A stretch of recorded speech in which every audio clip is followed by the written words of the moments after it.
Good evening, ladies and gentlemen, how are we getting on? Welcome back to a brand new camp build, and today we are in the Maya working on a floating research base that is somewhat inspired by a conversation that we had on stream the other day and has come out pretty well. So let's take a look, shall we?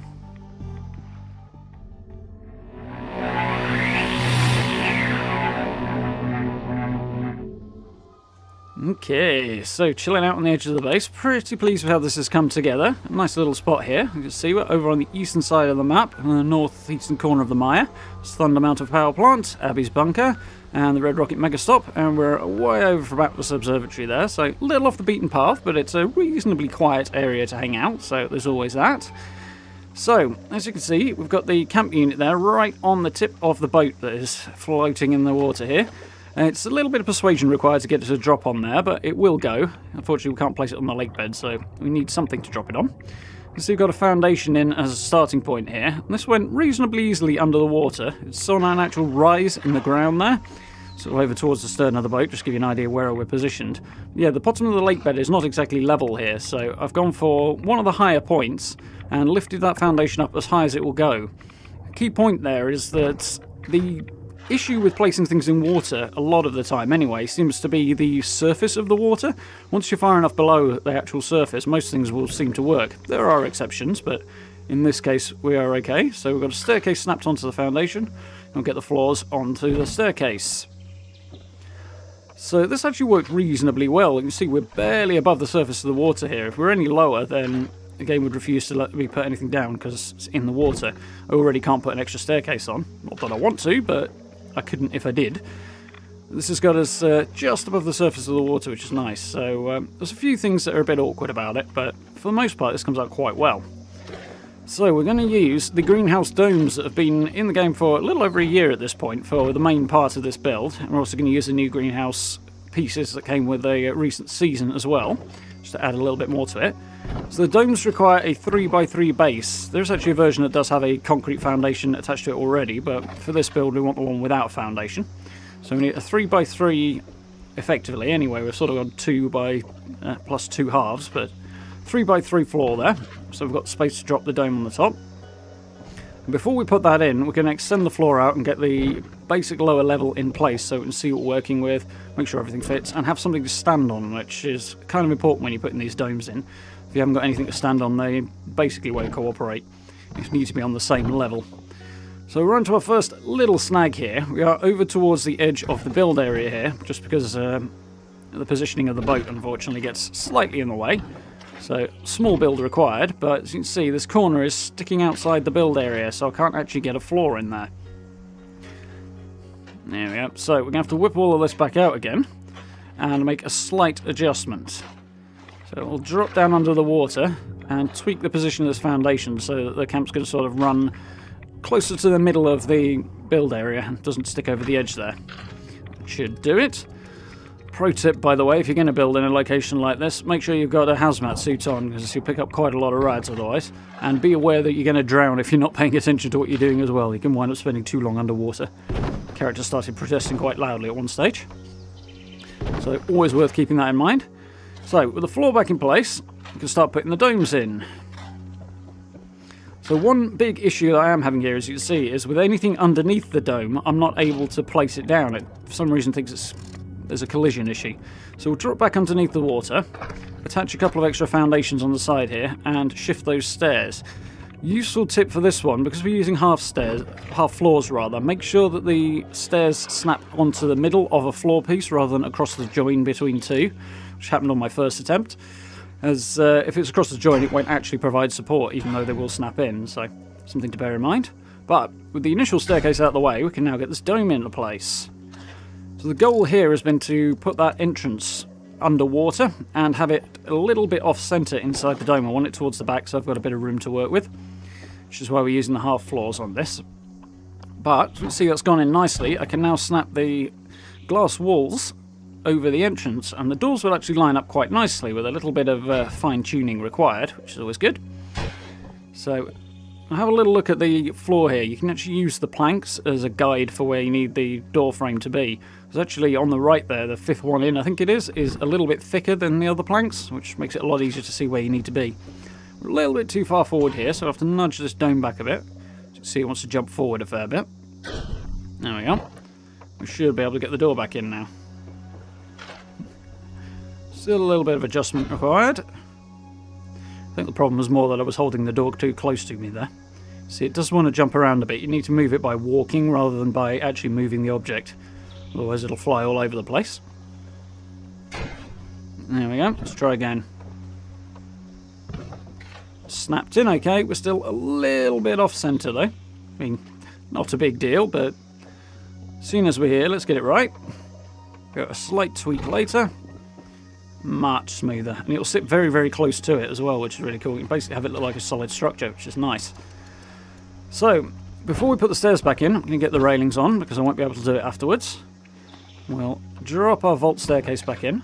Not normally a massive fan of that vault staircase, personally, but in this case, it's a lot easier to see underwater, so you can find the entrance that much more easily. We've already got a bottom staircase on there as well. And there we go. Nice smooth entrance. The goal here is going to be to have the camp basically be completely self-contained, so the only way in is underwater, which is always a little bit of a challenge, but I'm happy with how it's come out. So, on the other end, we'll drop the other dome in. You're limited to 3 of these, and I'm actually going to add a third one off camera. I did it during the decoration phase. But we'll basically be using the same techniques, and I'll talk you through it a bit more when we get closer. But, once again, we need to line up this doorway, so we're going to use the planks on the floor again. We'll snap that in and check. A little bit off there, a little bit too far back, so we'll tweak it again, get it lined up. Drop that door back in, and it should be a nice snug fit. There we go. So now we get the walls on. There we go. So it'd be nice if these were actually curved, just to go with the domes, or the domes are a bit squarer perhaps, but close as we can get. It looks pretty good when we're done. I have hit a slight snag here though. I need a staircase in this tiny little corridor, which is going to be a bit of an issue to get around. Unfortunately, I can't use the ones that come as part of a frame, because there just isn't enough space. And actually I think it's more because we're using upper floors here, so it doesn't like that very much. But in order to make sure that the singular staircase doesn't snap right up against the doors, we're going to have to swap these floors out for 2 halves and a full one. So we'll have to reconnect the 2 halves in order to take the floors out. So we'll shove the walls back in. There we go. They seem to work better one way round than the other. There seem to be an inside to them, even though you can't really tell, those walls. But as we can see, we're now able to sort of stagger the staircase back a little bit. I'm going to pick the thinnest, narrowest staircase I can find, that I have available, so I've got as much room as possible to get around it. And we'll get an upper floor on. So with this being a research base, we do need somewhere for our researcher to live, or in this case, our character, so we're going to need a little bit more space up here. And it gives us an excuse to use the new greenhouse pieces as well. So I'll snap these floors on and extend out sideways. If you're going to recreate this, I strongly suggest avoiding using the half floors on the sides here and just use full-sized floor pieces. It just makes it a little bit easier when you come to adjust things later on. Same thing when we put the dome up top. Use large pieces rather than the half pieces wherever possible. Just because, as I say, when it comes to snapping some of the wall pieces on, you will have issues if you're using the half pieces. They don't like to snap to them sometimes, so much easier that way. But I did manage to make it work. So with a little bit of persuasion, we'll get these last couple of pieces in. And we should be ready to make a few more adjustments. So 4 over the top of the stairs there so we can get around it. There we go. So I do want some railings around this staircase, which means I'm going to have to take the staircase out in order to put those in. So we'll whip a floor piece out, add a couple more down below, and then put a staircase over here to re-support the upper level. The slightly annoying thing about working in water is jumping out of it can be a little bit awkward sometimes. So I did make one small mistake here in that I put the staircase right next to the existing one. You actually want it 1 floor piece over from where it actually is, so you've got a bit more room to work. Otherwise you won't be able to put a railing on the top of this wall, as we can see. So we'll add an extra floor piece on, move this across 1, and then we'll be able to put that railing in. There we go, and once to snap. So with that staircase moved over, the railing will now go in. And a slight issue with the old disappearing floor pieces thing there, and had to do a server hop, hence the slight transition there. Well, everything's back in place. We can stick the floors back in. Carry on to putting in the walls. So, whilst we put the walls and the roof in, which are easy enough to do, I'll talk about the little dome that I'm going to put on top. So this was an afterthought that I decided to do during the decoration phase, but it's basically a combination of the techniques we've used up until now anyway. So we'll put the staircase in over the top of the existing one that comes up to this floor, take that back railing out, and again you'll need a 3x3 floor at the top. As I say, try and use full-size floors where possible, and that way you can actually snap the triangular wall pieces in to close up the roof, which you will need to do. As if you use the half-size ones, for some reason they won't snap to those pieces of the floor. I have no idea why, but they're just awkward like that. So it will allow you to then close up the gaps a lot better if you use full-size floor pieces. You also need to add some extra floor pieces on to stand on when you're actually putting the glass dome in. Otherwise, if you're not on the same level, you either try to stand on the roof or something else. For some reason, it just won't place down, so you need to have something on the same level to be standing on when you actually place the dome in. But I have run out of glass now, so we'll finish off the roof off camera, as it took me quite some time to find enough glass to finish this off, and jump on to the next bit, as closing that up is reasonably easy. So, last couple of finishing details really now. I'm going to put some supports under the end of these parts of the structure that are sticking out. Unfortunately, we can't clip these through the water. The surface of the water again is causing that issue I mentioned earlier. So we'll just have to put the one on there and pretend it goes all the way down to the lake bed. Unless you look really closely, you can't tell anyway, so that's the main thing. It's more about image than actual support there. So I'll get that one in there. And we'll hop over to the other side. And repeat the procedure, using the half floor there again, just so that we can snap these posts onto the corners rather than part way along. There you go, you see it's not going to go through the water there. Head over here and repeat the last one on this side. Making sure we put the floor on the ends every time so that all the posts are facing the same way around. Not that it really matters, but it does look a little neater that way. So we'll whip that one out again, and there we go.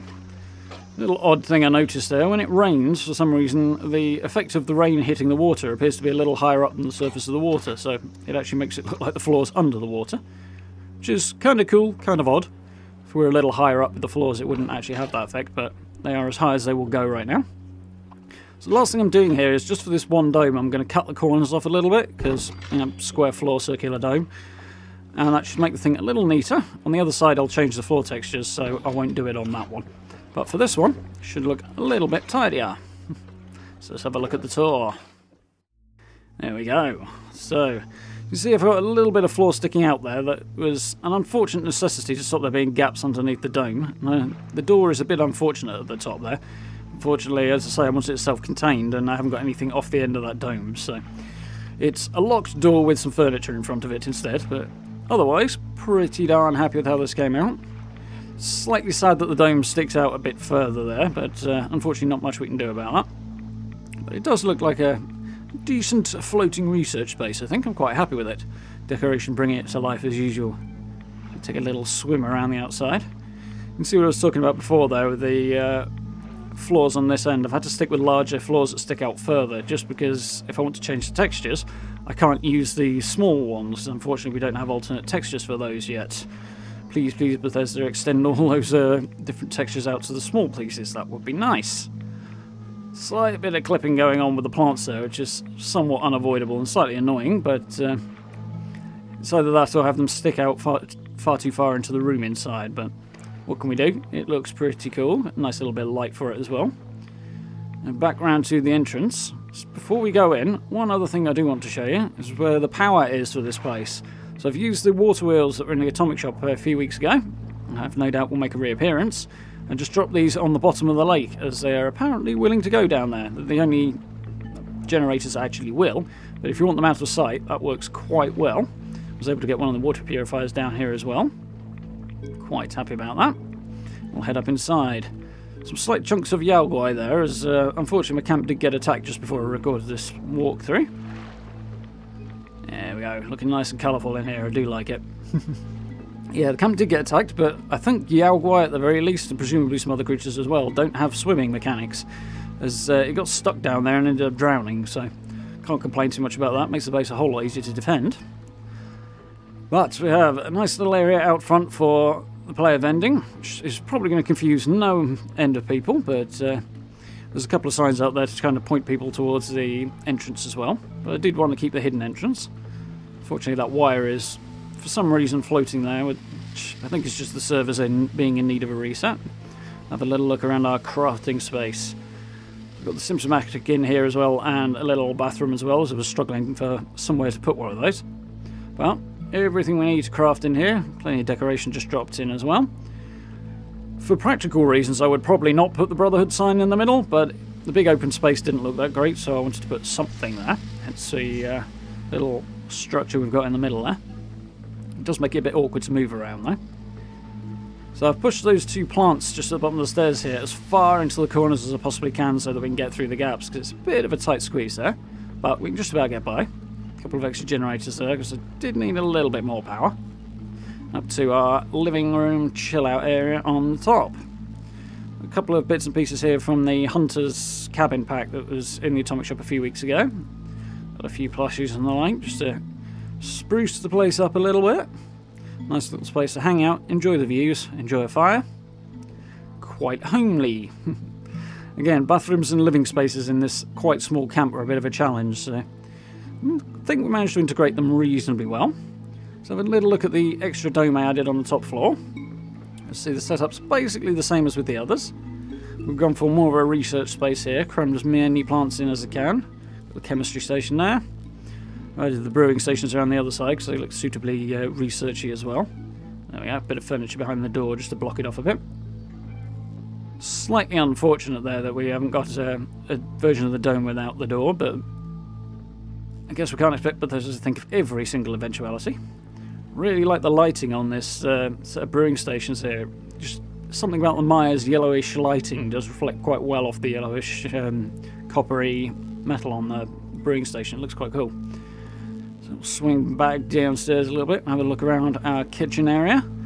I changed the walls out on this end for half walls just because I felt the kitchen appliances didn't look that good up against the glass walls. It just looks a little bit more natural with a solid wall there.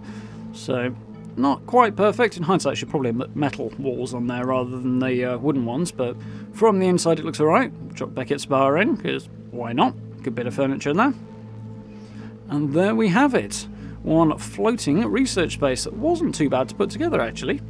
So, I do hope you enjoyed that one. If you did, please do consider dropping subs and likes. It's always very much appreciated. Social media links, merch store, and channel memberships are all available down below the video if you're interested in supporting the channel in that way. And if you get a chance to join us for the live streams as well, we're having a lot of fun with both Fallout and a couple of other games as well. For now, thank you very much for watching. I look forward to speaking to you all very, very soon.